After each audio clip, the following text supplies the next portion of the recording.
Hey everybody, welcome back to the channel. As many of you know, the weather right now is absolutely perfect and school's out, which is a great opportunity to head out rail fanning. This year we're going up the East Coast for spring break. Now we're going to hit Savannah and Folkston and all those places on the way north, but we got to get there first. So we're going to stop off at Starke, Florida for a quick catch Sunday night. Located just a couple miles north of the south end of the 24-mile Baldwin double track from Noonan to the Yard, Starke is just a small North Florida town, apparently big enough, however, for an alternate 301 route to be built around it. This evening, we take Old 301 into the heart of the town, where the S-Line splits city blocks in two. To our north, about 2 miles, are the Starke crossovers and storage track, where a high green would be lit for a northbound train, calling as I-144 out of Tampa. He'd be making good time up the S-Line this day, with a pretty short train for Jacksonville, accessing it on the SP line from Baldwin to Jack's Ramp on the west side of town.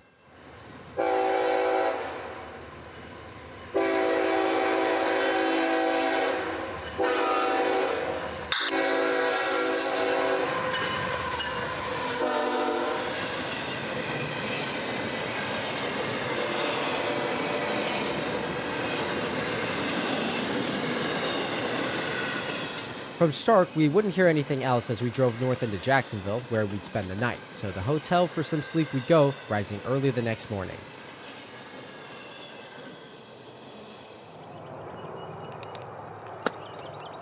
Driving west from the hotel early Monday morning, a 20-minute commute would bring us into Callahan, a favorite spot for many rail fans, where the Callahan sub from Baldwin connects to the Nahunta sub in the A line coming out of Jacksonville and Duval. Taking that route this morning would be I-138, coming out of a sunrise departure from Moncrief Yard this chilly morning, with plenty of intermodal for Pinoca Yard in Charlotte, North Carolina, working Savannah, Charleston, and Dillon on the way north.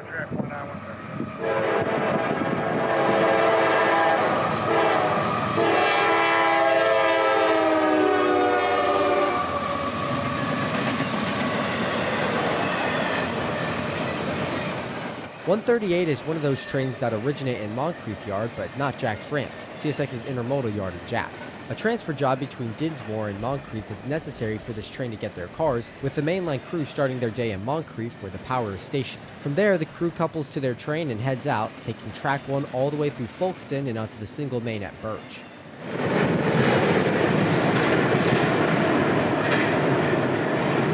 Meeting the 138 near Dial Hill would be Amtrak 91, hauling south right on time today. We'd relocate around the corner on the Nahunta sub close to South Callahan, the last signal and crossover before this line joins the Callahan sub north into Georgia.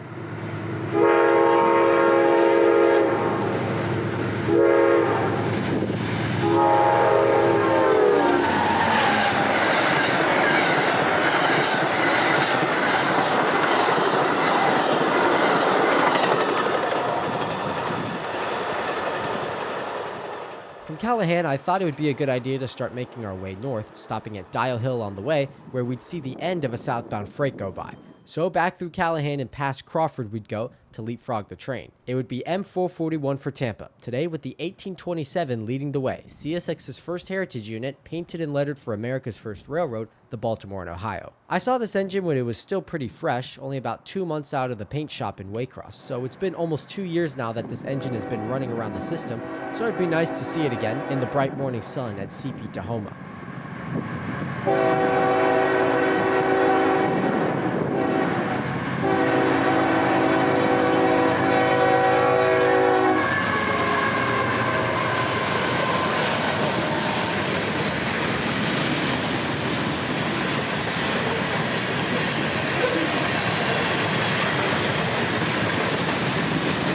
Tahoma is the first crossover and control point south of Crawford, where the GS&F main line, now the Norfolk Southern, crosses this double-tracked main line. It's accessible by a neighborhood side road surrounded by a few houses, so we'd leave right after 441 passed, as to not disturb any privacy back here. North on 301 we'd go, passing Callahan and Dial Hill, parking the car at milepost A614, downtown Hilliard. Crews still call the ABS signal here as Hilliard as they haul south at track speed. This morning we'd park at the sheriff's office to wait out X214, although there wouldn't be much waiting to it. With an AC 44 liter today, X214 is an extra shuttle train, specifically between Gentilly Yard and New Orleans to Baldwin, almost 100 cars of loaded automobiles. Just after 8 a.m. this morning, 214 would book past Hilliard, only a few more miles out of Callahan, where he'll turn west down the SM line to Baldwin.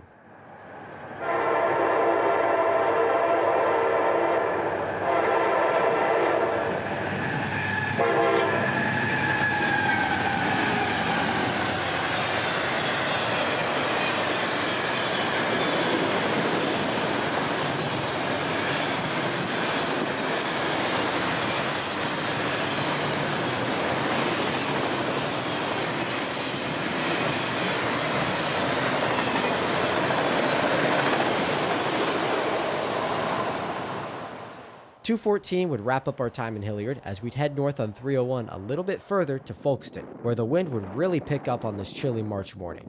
All would be quiet in the little downtown as we picked up some breakfast at the nearby McDonald's on Martin Street. A Herzog ballast cleaner would be sitting quietly in the storage track awaiting their next assignment, as they need both main lines to complete their tasks. Not very possible right now, as a medium approach medium would light up the number 2 track signal northbound as the southbound approached off the Jesup sub from Waycross. Coming south and calling the signals at the north end of town would be L743, rolling towards Baldwin with plenty of rock for Central Florida.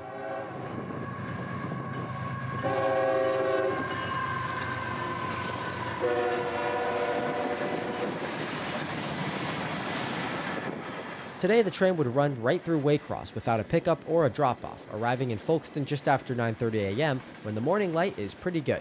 He'd be lined on track 1, as meeting him on track 2 at Boulogne would be M442, freight out of Tampa, coming out of an 8:30 departure time from Baldwin.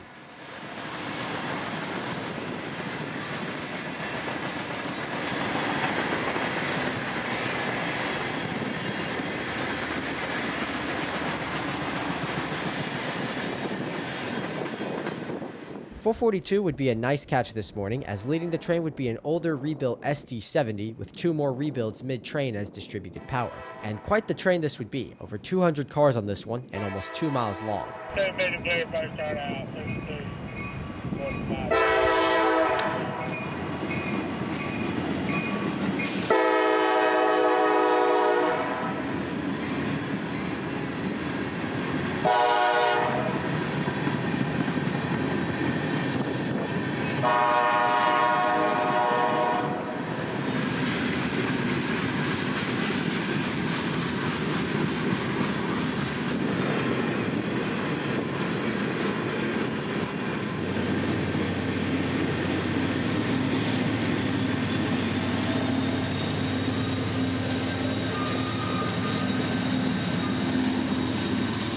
The plan this morning would be to make it up to Waycross, so we'd start making our way there, taking US 23 north by west out of Homeland to follow the Jesup sub north. By Race Pond, we'd be ahead of the long 442, so we'd jump off at a little dirt crossing near the south end of Braganza for the catch.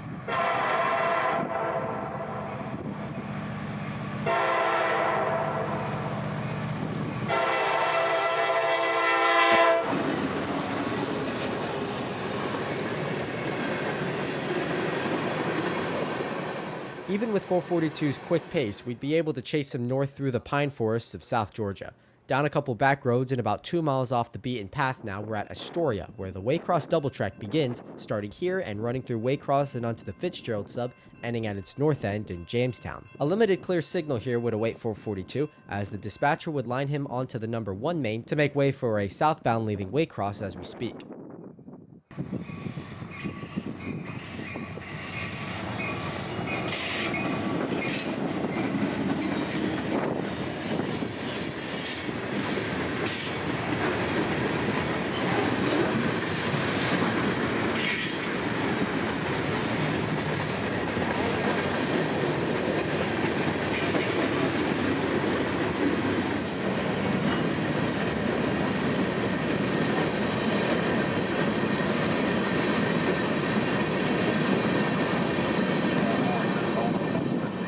About 10 minutes pass and the signal here goes green for the southbound.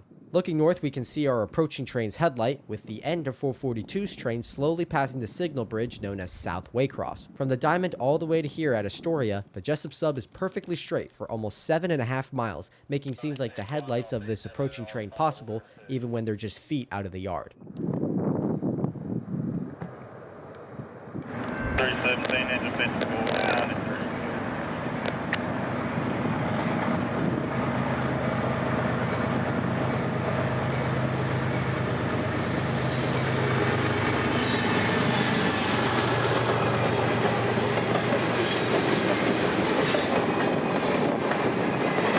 Lined out with greens would be M603, with a very short train for his standards, with what railroads call a one-engine wonder. I always think that this move is a little bit risky, as if something were to happen to this 603's lone engine, the train and crew would be stranded.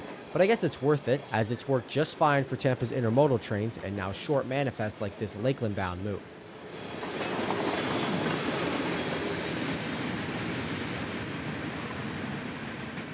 It'd be about noon now, so we'd leave Astoria and head into town for some lunch. There's lots of historic things to see and do around Waycross for a rail fan, including lunchtime options like this Pizza Hut buffet right off the Jesup sub. Since COVID, most of these buffets have been closed or renovated into pickup-only locations, but not this one. We used to have one in Lutz near the Brooksville sub, but it's been gone for a while now. So with this find right in front of us, we'd enjoy lunch here before returning trackside. Like I said, the restaurant is just feet away from the Jesup sub near Brunswick Junction and the entrance to Rice Yard, where trains like this M421 from Rocky Mount will pass on their final stretch of their long out-of-state journey.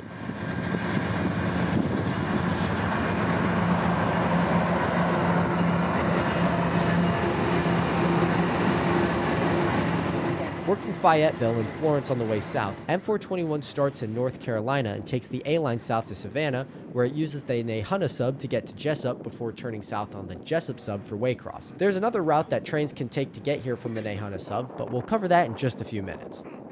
For now, we drive back south of town to Braganza as we knew of two southbounds on their way, and the lighting and scene here would frame both of them pretty nicely. First customer would be L795, a local out of Waycross, although it hardly resembles one. Running with two engines and a DPU today, 795 would be massive, with plenty of freight for Jacksonville and Moncrief Yard.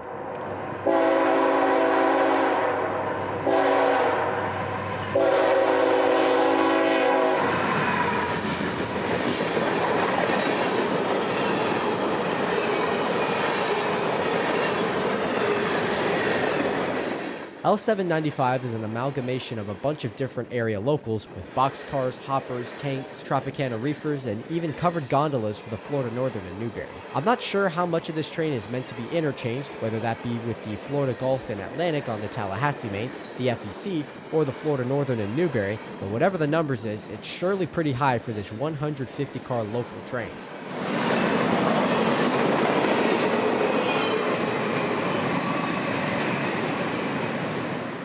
10 minutes behind that 795 would be our train of the day, IO25. He'd have a fresh EMD leader today, making it to us around 1:30 in the afternoon, where the high sun would work out just fine for us as 25 books south with their intermodal service for Jacksonville.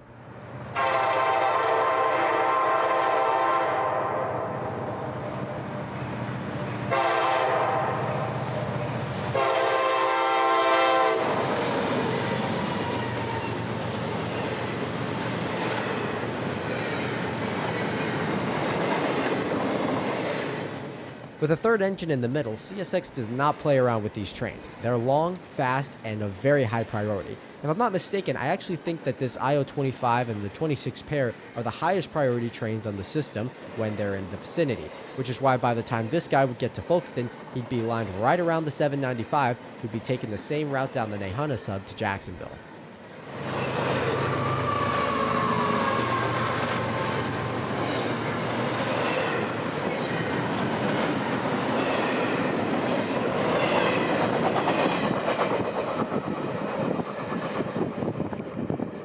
An hour passes and we're back in Waycross, now at the Brunel Street crossing, where a high green would be lit looking north.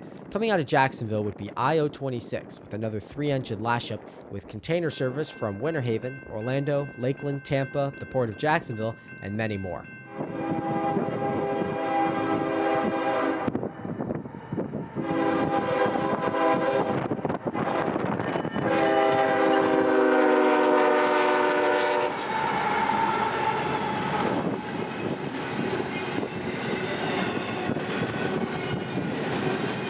Back into Waycross we'd go, but hearing a train leaving northbound, we'd start looking around for places to set up. This is the Brunswick sub, about 3 miles out of Waycross, where in the past several months, new track, signals, and trains have been running. As many of you probably know, the Brunswick sub starts just a half-mile north of Waycross's yard on the Jesup sub, turning east at Brunswick Junction and running 51 miles straight to Brunswick along the Atlantic coast. To get there, the line has to cross the Nahunta sub in its namesake town, about 22 miles east of here. With a new connection track and upgraded iron and signals on this line, CSX now has a secondary route for trains heading to Jesup out of Waycross instead of using the mostly single-track Jesup sub. Lined out this way would be X49217, freight from Waycross for Florence, South Carolina, and the train we'd chase all the way north to Jesup this evening. At milepost AO592 we'd pull off, as looking north the normally dark ABS signal here would soon light up green, with that X492 appearing just moments later.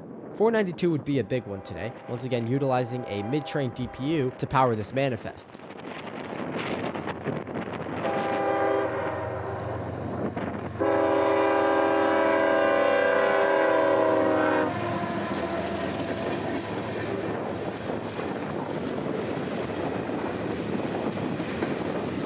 The lighting wouldn't be great for an eastbound at this time, but we take what we can get and start the chase on US 82 out of town. Leapfrogging the train would be easy, with an open road and about 45-mile-per-hour speed limit on this line. We'd stop in Oak Hill, where the tracks bend back east after turning south for a bit near Pleasant Valley.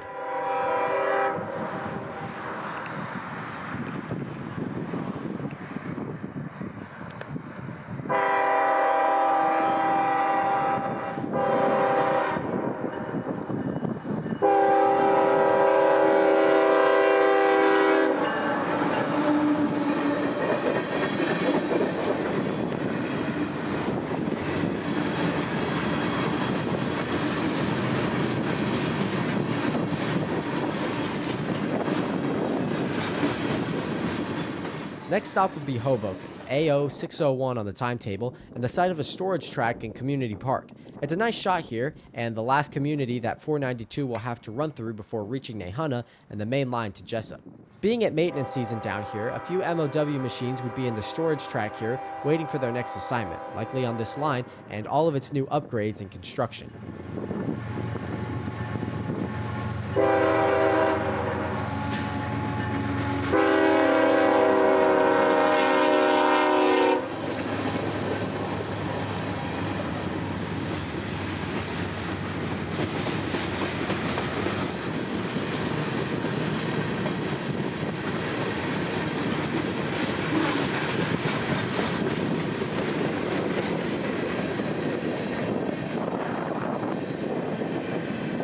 Now on the A-line, we're 8 miles east of Hoboken at Nahunta, milepost AO 609 and A 576. CSX maintains a small office and crew base here, mostly utilized during the construction of the Brunswick sub's new upgraded track, now housing a few company vehicles and a portable office, fenced in for privacy. With a small downtown just east of the junction, Nahunta isn't much to write home about, other than the fact that its traffic on the railroad has significantly increased with moves like this X492 rounding the 90-degree curve from the AO main to the A-line.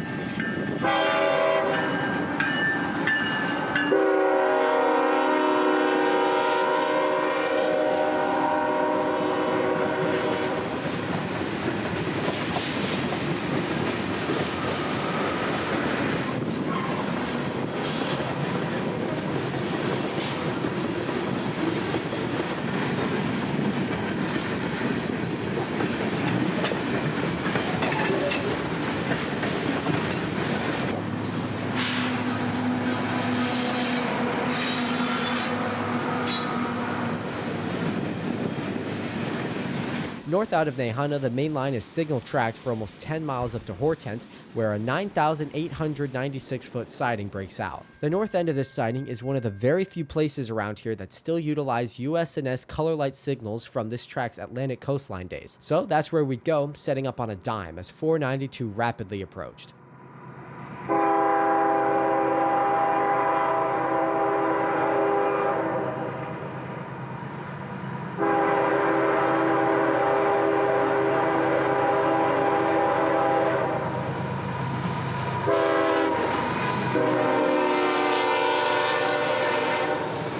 Following 301 into Jesup, we'd arrive a few minutes ahead of our train as the sun begins to descend for the evening. Where those signals are is a junction called Jesup, where the Jesup sub to Waycross begins, and the Nahunta sub continues north to Savannah. Starting about 2 miles south of the junction is this stretch of double track that continues up to Doctortown, 5 miles north of us.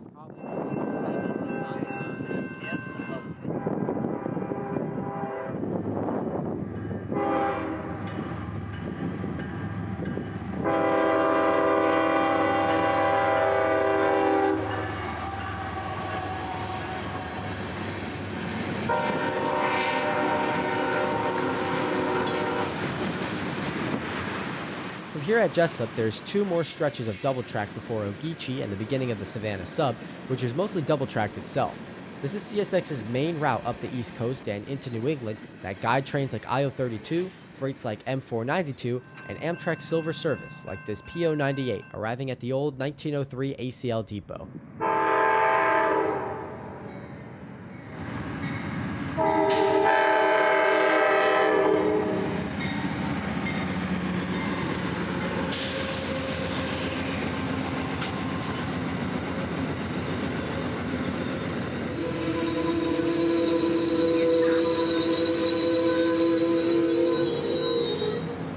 A few minutes at the station and 98 as offer points north. With fading light, we'd follow suit, heading up the line to Hinesville for dinner and the hotel.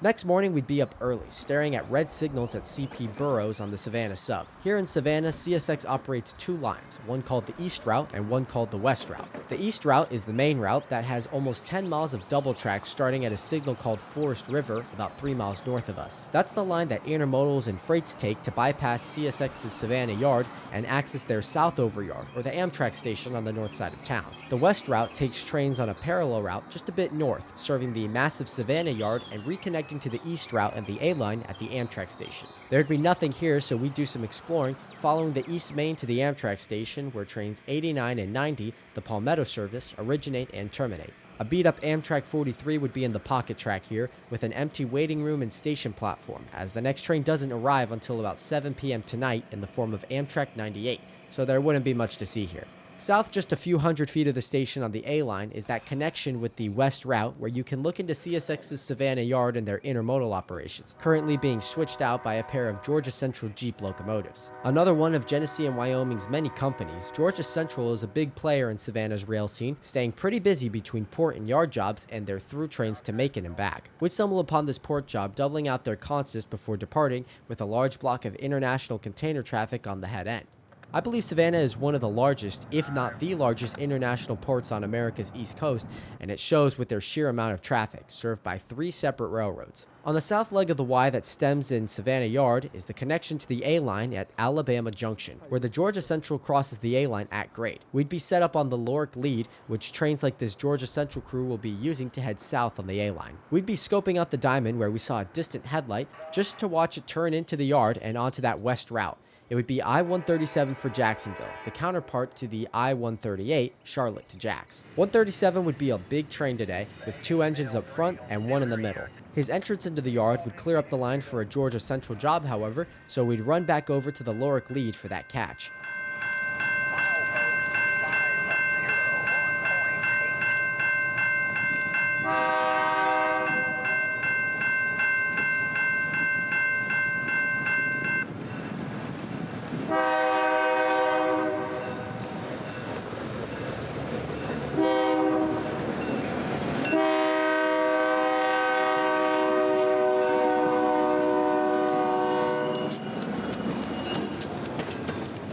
During all of this, Georgia Central would have another train to send out, this time a westbound across the A-Line and towards Macon. So back to the diamond I'd go to watch one of the weirdest but coolest consists I've ever seen pass by.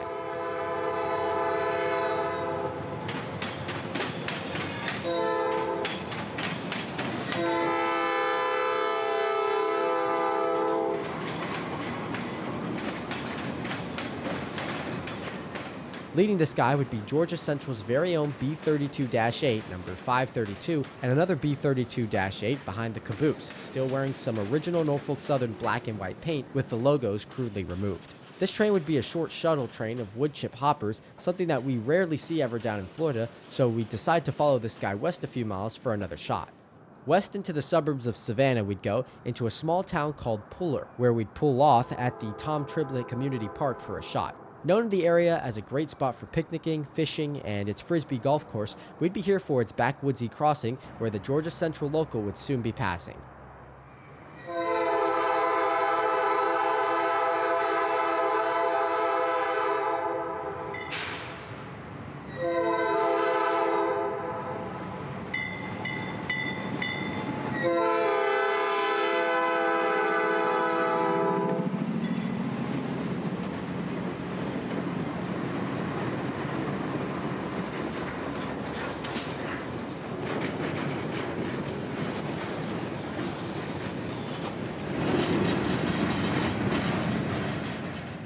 We'd break off for some gas here and drive back into Savannah, as chatter on the CSX side of things would draw us back near the Amtrak station.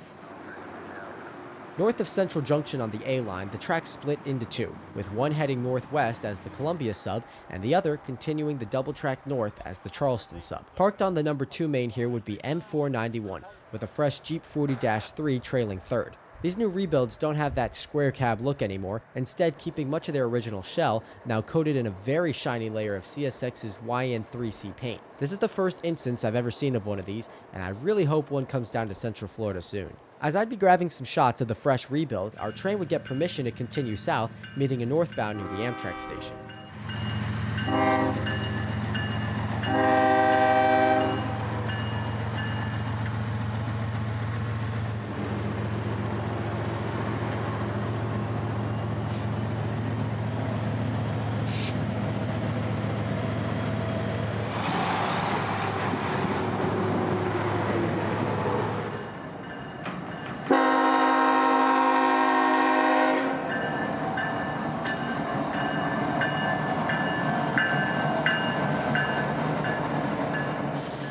Arriving with gates going down, we'd set up for I-138, swinging out of Savannah Yard as he switches onto his pickups that are destined for Charlotte.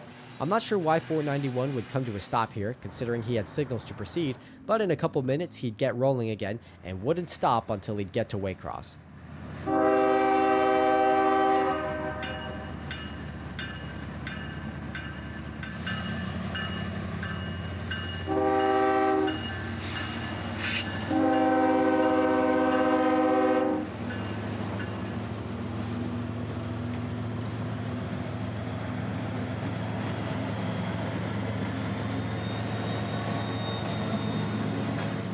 This train would be a massive one, coming south from Florence with lots of freight for Waycross. Everything on the shelf from this one. Boxes, tanks, steel coil cars, hoppers, gondolas, you name it, it's here.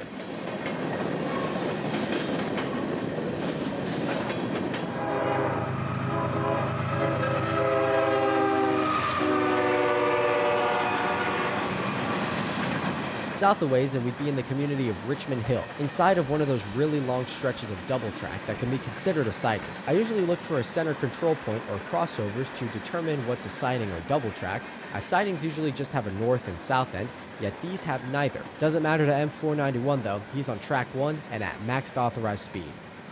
A good 15 miles south and we're on the outskirts of Waltherville, where an ABS signal, storage track, and a wheel impact defect detector similar to that of Race Pond all reside. We'd set up next to a small cement plant where a singular loading silo stands over the tracks those that our 491 could pass over at 60 miles an hour.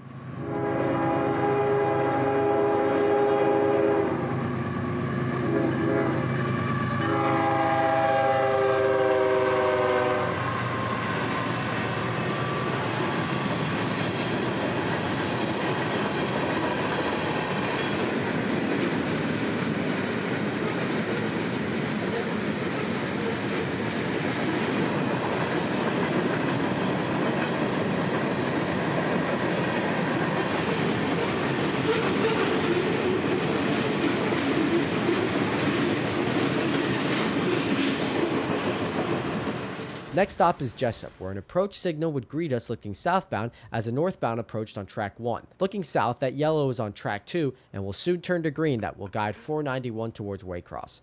Looking north, that brown metal bridge is actually for Norfolk Southern and their branch to Brunswick. The scheduling for that line is a bit odd, with trains mostly running after dark, serving the giant Rayonier paper mill in Doctortown along the way. With the green for 491 now, it would only be a couple more minutes before he'd arrive, meeting his northbound counterpart, M492, at the junction.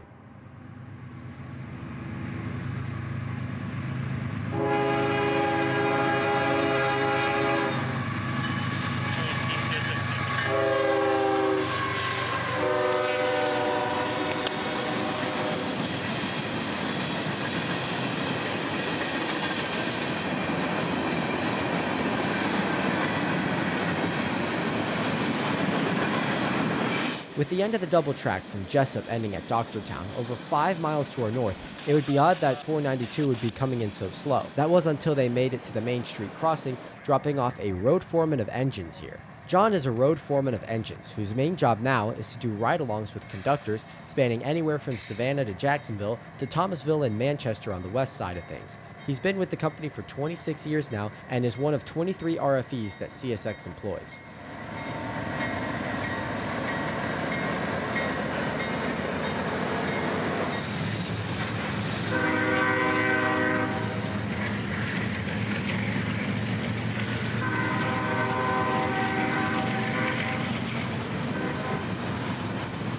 As 492 passes, we chat for a bit before he'd get into the crew van and head back to Waycross while we got some lunch and set up again in the small trackside pavilions that Jesup has built specifically for this.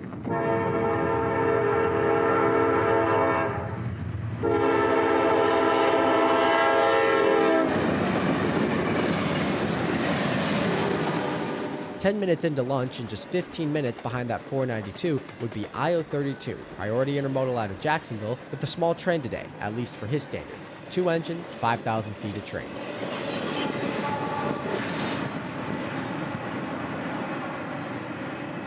We'd do some exploring of the small town, as not much would be on the radar after 032 for the next hour or so. But returning to the tracks with a distant horn and a scratchy radio, we'd beat a northbound work train to the junction, setting up with just a couple minutes to spare.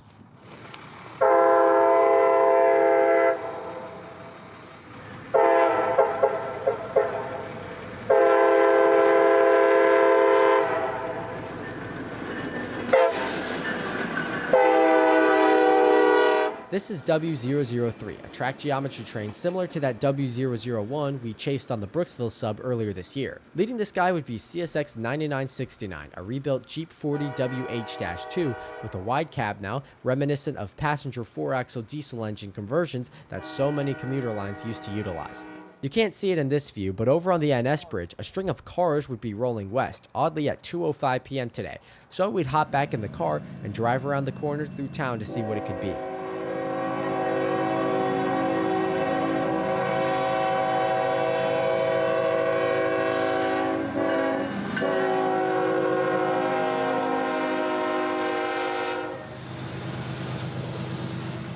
Calling as G11, Norfolk Southern would show up with a train of their own. I guess this local would be pretty late, switching the paper mill well after noon now heading back to NS's small Jesup yard, known on the railroad as Rosser. We're at milepost 386 on Norfolk Southern's Brunswick branch at the side of the old Jesup yard, now a handful of tracks where this G11 originates and stores cars for the service to Brunswick.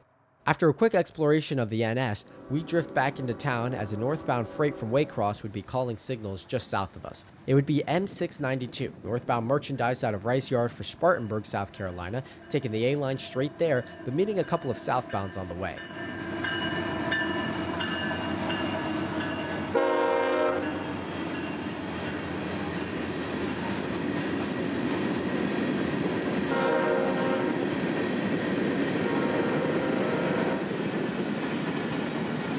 M692 would get out of the way for 2 southbounds, going to the siding at Back Swamp, the double track that extends through Ludowici for almost 7 miles, plenty of space for our train to tie down and wait. So about 20 minutes pass and we get another high green and a southbound headlight, coasting down the Doctortown Hill and into town. It would be for I-126 from Savannah, with clear signals all the way to Waycross.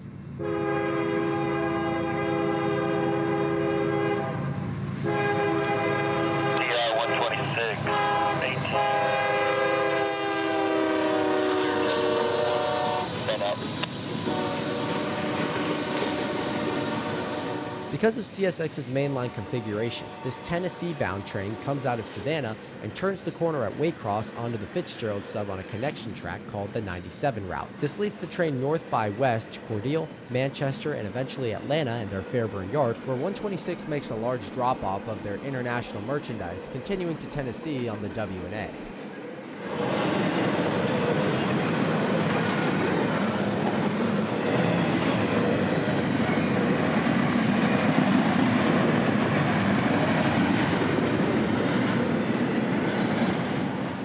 Right behind the 126 and running on approaches would be another southbound freight, calling as M407, once again for Waycross, south out of Cumberland, Maryland.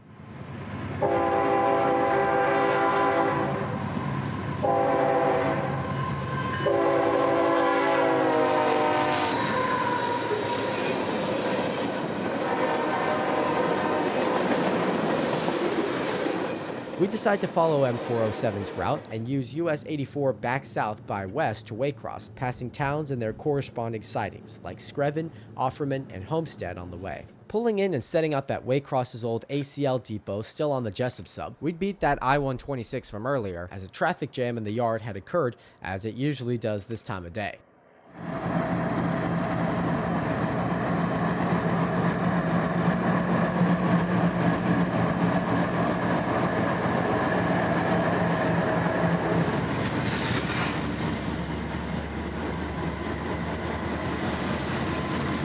A medium clear would guide 126 onto the Fitz, as 2 trains would cross the diamond and back into the yard, cleaning up the main for our intermodal.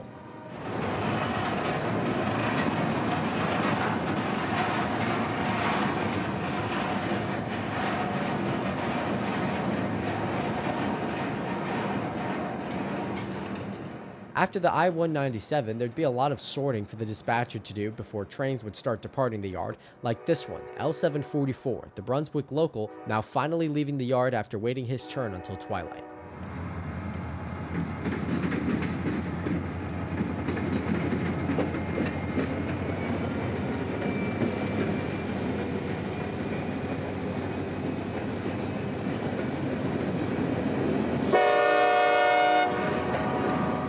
A solo SD40-3 would be leading this one, with plenty of freight for Brunswick's many customers and interchange with Norfolk Southern's switcher over there, symbol G42.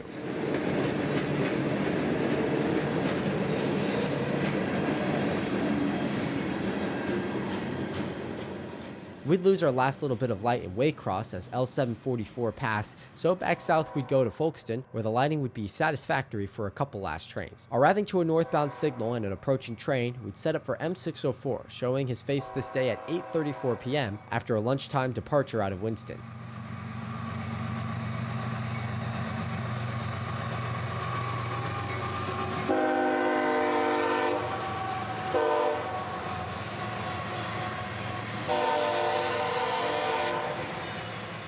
This train is quickly becoming a favorite among area rail fans for its favorable timing through Central Florida and its foreign power that sometimes runs on it. But not tonight. 2 more GE wide cabs would be leading this one. 604 would be over 600 axles tonight, with a lot of loaded phosphate in the mix. With such a long train, I'm surprised Winston didn't just send out a unit train of phosphate on its own, as 604 would already be over 100 cars of freight tonight. But I guess between crew availability and perhaps timing, that would just not be the case. As much as precision scheduled railroading has been deemed redundant and even dangerous in some cases, trains like this 604 are just a sign of the times of railroad's PSR age.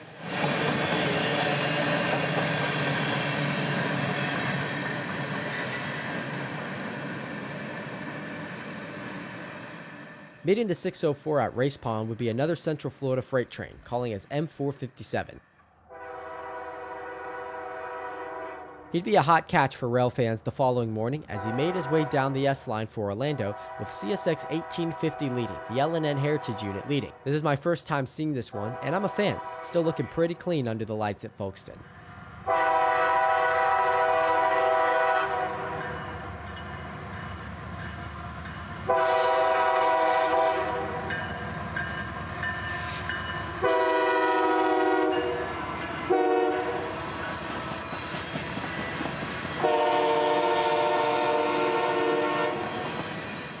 Other than its leader, 457 would be a fairly normal looking train, with auto racks for Taft, freight for Sanford and DeLand, and miscellaneous cars bound from anywhere between Kissimmee and the Florida Central.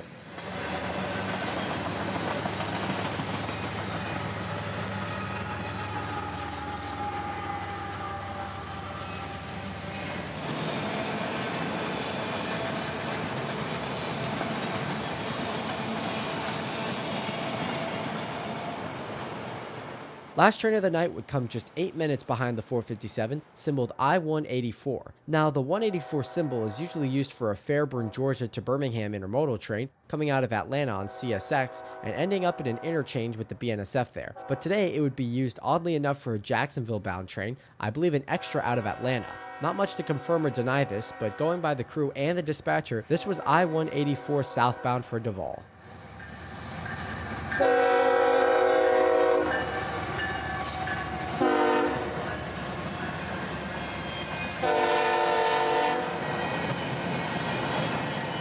With Folkston returning to its peace and quiet without any trains near, we'd break off for Baldwin, where we'd stay the night before our last day out here began.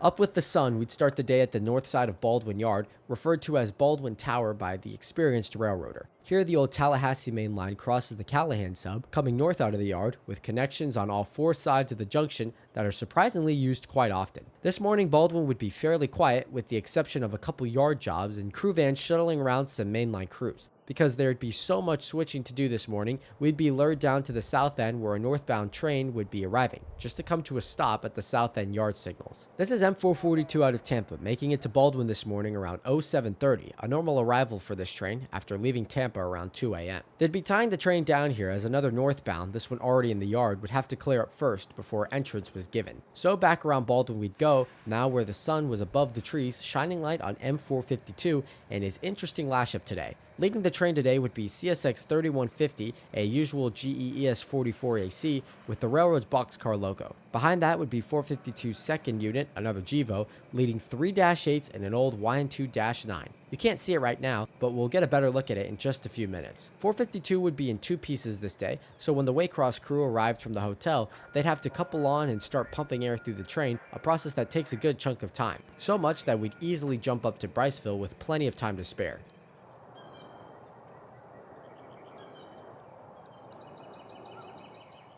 With a large plantation-style house overlooking the tracks here, Briceville is just a handful of miles north of Baldwin, and this is one of the most peaceful and pretty places to wait out an approaching train in the silent morning air. 20 minutes pass and 452 finally gets the light to leave, with his 6-engine lash-up now clearly visible in the morning sunshine.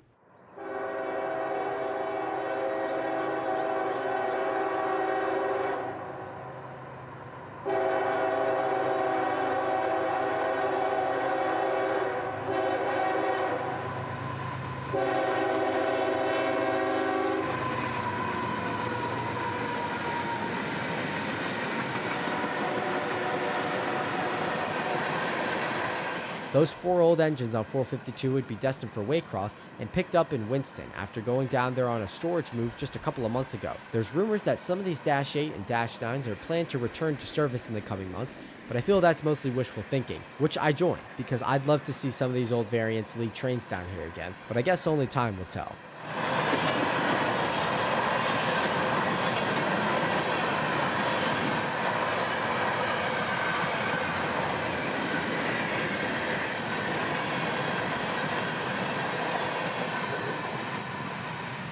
.452 would be another monster this morning, clearing the way for M208 to start building his outbound train from Baldwin, beginning his duties by spinning his lead CM44 rebuild on the Y that's created by the connection tracks that break off onto the SP line.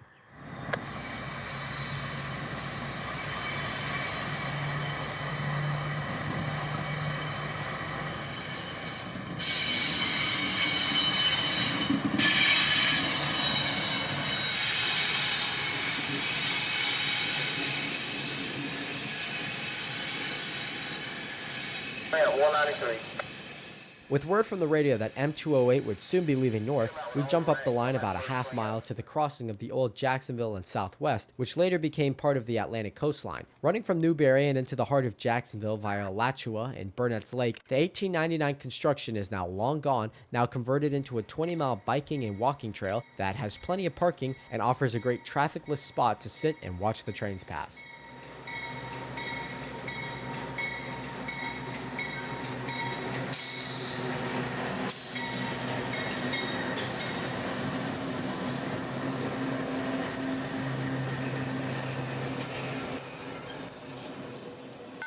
M208 is a daily empty shipment of auto racks from Baldwin to Louisville, working a few cities in their respective yards along the way. He'd be our last train around here, as we'd start the drive home soon after.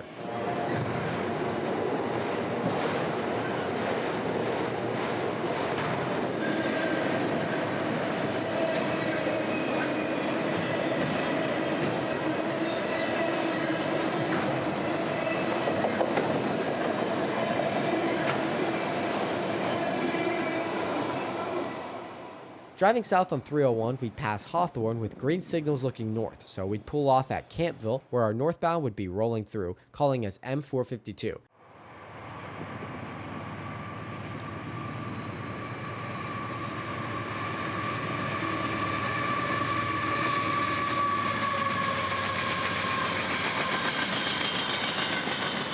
This is M452-19. The one we caught this morning was M452-18. That's why those little extra dates on the back of each train symbol are so important, as it would start to get really confusing without them. M452 would pass the flowers of Campville at max speed, tripping the defect detector in town with no defects and a clear signal all the way through Hawthorne up to Starke. Continuing our trek south, we'd make one last stop in Ocala, where our last train of the trip would be approaching. We'd have lunch at the depot and set up for an approaching L729 who had left Wildwood engines light for Baldwin, but radio conversations would tell me that he'd be picking up a cut of cars in the siding at Santos, just a few miles south of our post. So here we'd wait for 729 with a very cool leader and even a cool train of old tanks and hoppers for Baldwin.